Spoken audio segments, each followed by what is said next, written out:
Hello बच्चों, मैं हरेंद्र कुशवाहा, आपका टॉप एजुकेशन चैनल में स्वागत है।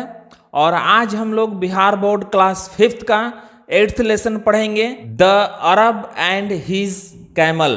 कैमल मतलब बच्चों ऊंट, और अरब मतलब अरबवासी यानी अरब देश का रहने वाला। यानी the Arab and his camel का मतलब अरबवासी और उसका ऊंट। तो बच्चों, यह चैप्टर पढ़ने से पहले हम लोग वार्मर पढ़ेंगे। तो पहला वार्मर है, how many of you have pets. आपके पास कितने पालतू पशु हैं। What is the name of your पेट, और आपके पालतू पशुओं का नाम क्या है। दूसरा है, how do you treat it. Treat मतलब बच्चों व्यवहार करना, यानी आप अपने पालतू पशु के साथ कैसा व्यवहार करते हैं। उसके बाद तीसरा वार्मर है, how does your pet respond when you love it और आर एंग्री विद इट।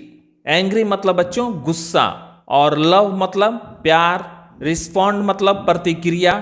यानी आप जब अपने पालतू पशु या पक्षी से प्रेम करते हैं या गुस्सा करते हैं तो आपके प्रति उनकी कैसी प्रतिक्रिया होती है। तो बच्चों, इन सारे सवालों का जवाब आप लोगों को कमेंट बॉक्स में कमेंट करके बताना है। तो बच्चों, इसके बाद अब हम लोग का चैप्टर है, it was winter time and the wind was cold. Cold मतलब बच्चों ठंडी, विंड मतलब हवा, और विंटर मतलब ठंड का समय। यानी ठंडा का समय था और ठंडी हवा चल रही थी। An Arab was crossing the desert on his camel. Desert मतलब बच्चों मरुस्थल, और क्रॉसिंग मतलब पार करना, और अरब मतलब अरब देश का वासी यानी अरबवासी। एक अरबवासी यानी अरब देश का रहने वाला अपने ऊंट पर बैठकर मरुस्थल पार कर रहा था। At sunset he got down and put up his tent by the road side.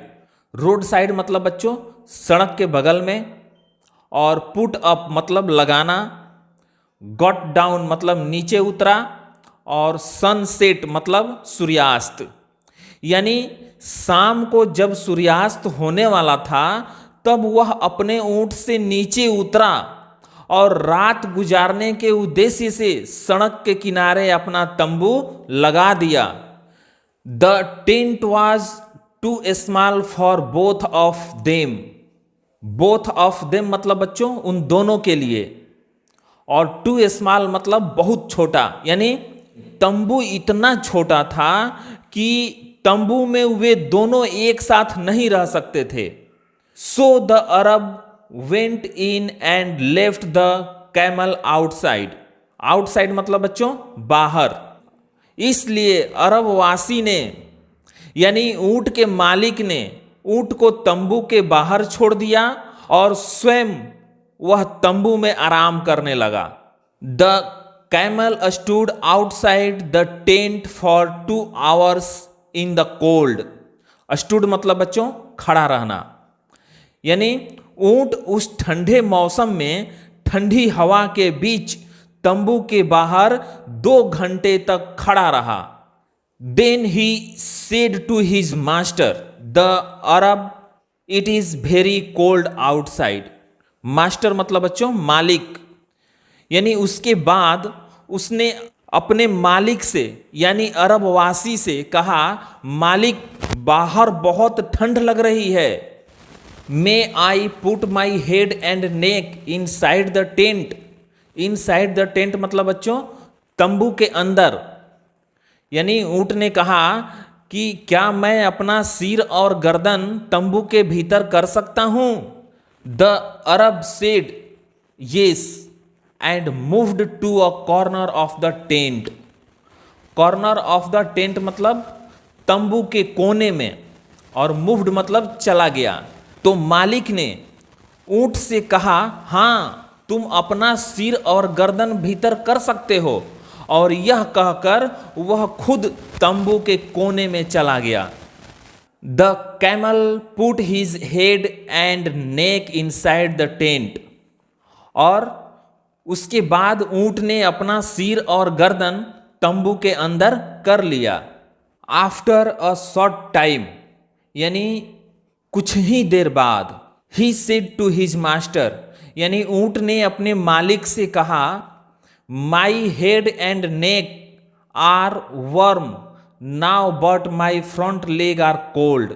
यानी कुछ ही देर बाद फिर ऊंट ने अपने मालिक से कहा कि मालिक, मेरे सिर और गर्दन तो गर्म हो चुके हैं, लेकिन मेरे अगले पैर में ठंड लग रही है। फ्रंट लेग मतलब बच्चों अगला पैर। May I put them inside the tent, क्या मैं इसे तंबू के अंदर कर सकता हूं? The Arab said yes and moved to a corner of the tent.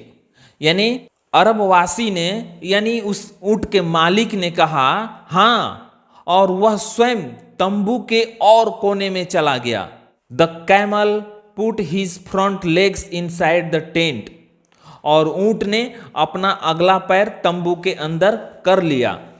After an hour he again said to his master, half of my body is inside the tent and half of it outside.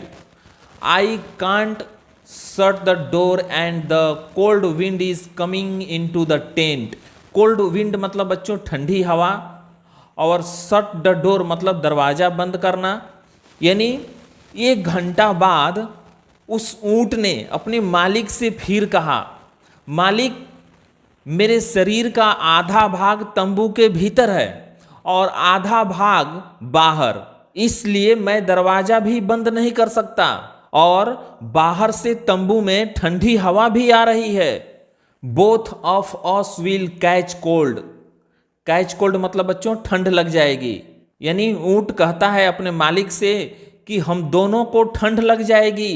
May I come in and shut the door, क्या मैं अंदर आकर दरवाजा बंद कर सकता हूं? The Arab replied, no no you can't come in. तब अरबवासी ने यानी ऊंट के मालिक ने उससे कहा कि नहीं नहीं, तुम अंदर नहीं आ सकते हो। The tent is too small for both of us.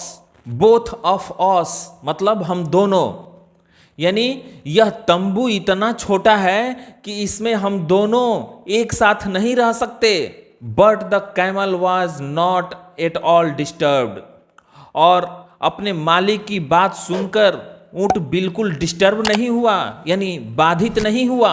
He camel replied, yes I know the tent is too small for both of us. और उसने शांति से जवाब दिया, हाँ मैं जानता हूं कि तंबू हम दोनों के लिए बहुत छोटा है।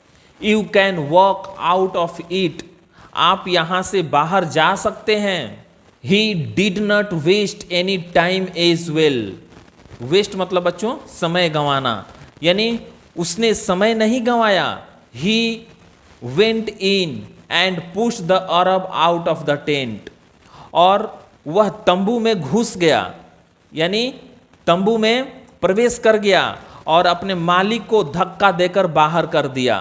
Then he said to him, oh are you going out. उसके बाद ऊंट ने अपने मालिक से कहा कि ओ आप बाहर जा रहे हैं। थैंक यू यानी धन्यवाद। You are a kind man, आप बहुत दयालु हैं। प्लीज क्लोज द डोर, कृपया दरवाजा बंद कर दीजिए। It is very cold night. Cold night मतलब बच्चों ठंडी रात, यह बहुत ठंडी रात है। The Arab stood outside the tent speechless. Speechless मतलब बच्चों चुपचाप, और आउटसाइड मतलब बाहर। और बच्चों उसका मालिक ठंडी रात में रात भर तंबू के बाहर चुपचाप खड़ा रहा। तो बच्चों इस कहानी से हमें यही शिक्षा मिलती है कि आप किसी के प्रति जैसा व्यवहार करेंगे वह भी आपके प्रति वैसा ही व्यवहार करेगा। और इस कहानी से हमें दूसरी शिक्षा यह भी मिलती है कि यदि आप किसी को अपने घर में सिर छुपाने के लिए जगह देंगे तो एक दिन वह आपका घर हथिया लेगा और आपको ही घर से बाहर निकाल देगा। जैसे कि हम लोग इस कहानी में पढ़े, शुरू में ऊंट का मालिक तंबू के अंदर था और ऊंट बाहर था, लेकिन अंत में ऊंट का मालिक बाहर हो गया और ऊंट तंबू में चला गया। तो बच्चों, ये था हम लोगों का chapter the Arab and his camel. यदि कहानी समझ में आया हो तो वीडियो को लाइक और शेयर करें और इस चैनल को भी सब्सक्राइब करें ताकि मैं जो भी वीडियो बनाऊं आप तक आसानी से पहुंच सके। और यदि कोई सुझाव हो तो कमेंट बॉक्स में कमेंट करके बताएं ताकि मैं आप लोगों को अगली वीडियो में मैं और अच्छी तरह समझा सकूं। तो बच्चों, आज के लिए बस इतना ही। फिर मिलेंगे नेक्स्ट वीडियो में नेक्स्ट चैप्टर के साथ। तब तक के लिए धन्यवाद।